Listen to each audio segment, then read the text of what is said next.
Құрметті Қазақ көлік және коммуникациялар академиясының Шымкент көлік колледжінің ұжымымен студент жастары және ата-аналар, сіздерді 1 мамыр Қазақстан халықтарының бірлігі мерекесімен шын жүректен құттықтаймын. Бүгін елімізде 136 ұлт пен ұлыстың өкілдері бір тудың астында тату тәтті ғұмыр кешіп жатыр. Қазіргі таңда біздің де білім ордамызда 10-ға жуық ұлт пен ұлыстың өкілдері білім алуда. Бірлік бар жерде тірлік бар дейді біздің халық. Дана жұрт мұны тегіннен тегін айта салмаса керек.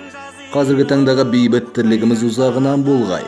Ең бастысы, көп ұлт мекен еткен қазақ жерінің киелі топырағы, қойнауындағы қазынасы, құндылығын айқара ашқан әрбір сәбидің бойында туған жер, отаным деген қасиетті ұран ана сүтімен бойына таралып, әке үнімен қайраттанып, білім нәрмен толысып жатса, жер, ел қадірін бағалау ойы мен санасының төрінен орын алып, ар-намысының алдында жауапты болып, ер жетіп жатса, көп ұлтты жеріміз, көп салалы, көп тілеулі көпшіліктің бір тұтас мақсаты мен арманын нағыз жүзеге асыратын бір ғана арналы, бейбіт әлемі Кәусар бұлағы болары анық. Береке бірлігіміз арта берсін ағайын. Дендеріңізге саулық, отбасыларыңызға ырыс пен ынтымақ тілеймін. Еліміз аман, жұртымыз тыныш болсын.